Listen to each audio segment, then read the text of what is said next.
You asked, I deliver. I've been using the same two English dictionaries for a decade now, and it's time to change that. I compared 4 major monolingual dictionaries to find the best one, and the result might surprise you. Hey, my fellow English learner! If you've been here for a while, you know that I use English dictionaries a lot, mainly the Longman Dictionary of Contemporary English and the Cambridge Learner's Dictionary. If you're new here, now you know. You guys recommended that I check out other online dictionaries, and that's why today we're gonna talk about the Oxford Learner's Dictionary, the Collins English Dictionary, the Macmillan English Dictionary, and the Merriam-Webster Dictionary. And I think I found a new favorite. Let's dive in. The first thing we're gonna discuss is the overall look and design of the dictionaries. What I can say is that all of the dictionaries have pretty modern designs. Not one of them looks like it's from 1995. The Oxford Learner's Dictionary, for example, is really nice and neat. Everything is clear, the colors are bright, but not distracting. Let's search for a random word. Everything still looks nice and clear. Unfortunately, I can't say the same nice things about the Collins English Dictionary. Black, red and white? Seriously? Is it a dictionary for vampires? And if we type in a word, the most annoying thing happens. The navigation panel moves with you, covering a third of the screen. Oh well. The Macmillan English Dictionary is pleasing to the eye, at least to my eye. Everything looks fine when we search for a word, and the Merriam-Webster Dictionary looks great. Let's enter a word. The search bar moves with you, but it's small and not distracting. The fonts are awesome. Everything is so big and clear, which is a huge plus for my nearsight itself. And the sidebar allows you to navigate easily through the article. Now to the most important part, the search.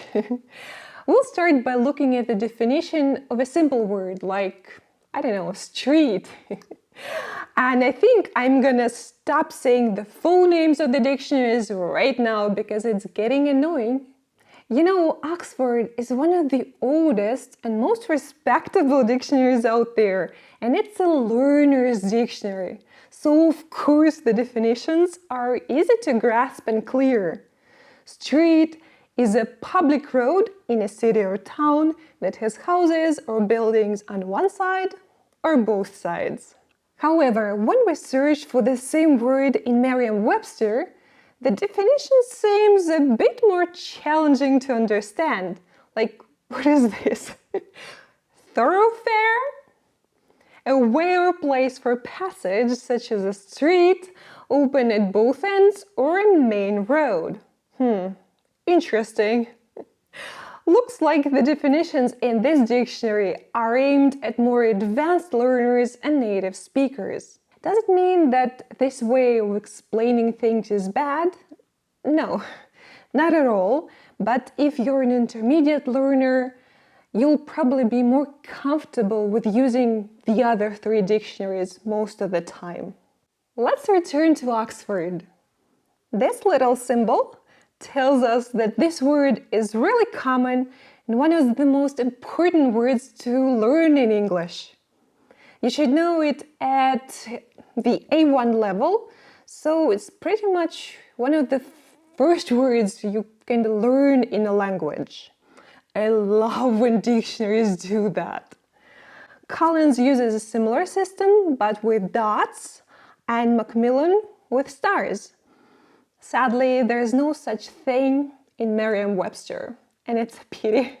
But other than that, Merriam-Webster looks like a great dictionary, and it gives us a lot of additional information about words. Apart from the usual stuff like synonyms and example sentences, there is a neat feature called Recent Examples on the Web. The sources for the sentences, such as The Wire and the New York Times Magazine, are well known, so you can be sure that the examples are grammatically correct. You can also learn the word history and other interesting things. Phrases containing are basically collocations. Ha! Look what I found! Kids definition. A public way, especially in a city, town or village, usually including sidewalks and being wider than an alley or lane. Nice! It's definitely much easier to understand than something about the thoroughfare. Merriam-Webster has also separate medical and law dictionaries, which is awesome. Another cool feature I found, if we click on the thesaurus, it shows us the most relevant synonyms and antonyms for this specific word. The dictionary can help you with word choice. Macmillan has pretty standard features. It has synonyms, collocations, example sentences, although the thesaurus looks really cool, as well as the collocations tool. Also, if we click on resources, we'll find so many fun tools like infographics, words and pictures, an emoji dictionary, common errors, etc. A couple of weeks ago, I finally learned the meaning of the goat emoji. I had no idea that it could mean the greatest of all time. I've seen people use goat, like G-O-A-T, or the emoji, in YouTube comments, on Reddit, and I had no idea what they were talking about. And now I finally know. Collins, unlike the other three dictionaries, looks chaotic and messy, in my opinion. But it does have some really interesting features like pronunciation in the video form, trends of recorded usage, and translations to other languages, with pronunciation. I love extra cultural notes in Oxford and extra examples, but I was really bummed out to discover that you need to pay to get access to collocations. I adore collocations and search for them all the time, and the fact that I can't look for collocations for free in the Oxford Dictionary is probably my biggest issue with this dictionary. But Oxford has something truly wonderful, and you'll find it in resources. It's called a text checker. Let's copy a small part of Winnie the Pooh in here. We can see now that the text is really simple. Well, it's a children's book and contains A1 and A2 level words from the beginner and pre-intermediate levels. If we click on results, we can see the same information in a graph. And in the activities section, you can highlight a bunch of words you want to learn and export them into a PDF file. Pretty neat, right? And that's not all. You can also create exercises with the chosen words. Next, we're gonna try to find an idiom. You can't change the word order or use random words in an idiom, so it's so important to learn idioms as they are. But let's say you remember only some words from it. Maybe like something about putting eggs in baskets, but you don't remember exactly. Can our dictionaries find the exact idiom you're searching for? Can we put put eggs basket and find the idiom? Oxford, put eggs basket. Yes, here you are. Put all your eggs in one basket. Collins, success. And there's another version, have all one's eggs in one basket. What about Macmillan? We found it. Merriam-Webster? Bummer. What about phrasal verbs? Let's try put up with. Oxford, yes. Collins, yes. Macmillan, Yes. Merriam-Webster? Kinda. But what if we try to find a fancier word? I've been reading a book about the history of Cyprus and I've stumbled upon the word Mycenaean. It's definitely not a common word, but it's something you can see if you read a history book or an article about the ancient history or something. Can we find it in our dictionaries? Oxford? No. Not surprising because it's a learner's dictionary and most learners will never come across this word. Collins? Success.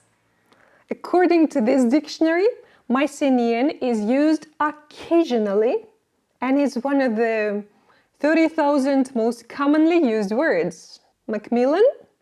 Nothing. Merriam-Webster? Success. Another thing, they often make spelling mistakes. If you misspell a word, all 4 dictionaries come up with a bunch of spelling suggestions, so it's not something you need to worry about. Now, we've tested the search power of the dictionaries on simple words, fancier terms, idioms, phrasal verbs, and misspelled words so far. But can they handle slang? I've come across the word sitch in different situations a few times now, and it's a shortened form of situation. Let's find out. Oxford? Nothing, but it's expected. It's a learner's dictionary. Collins? We found it.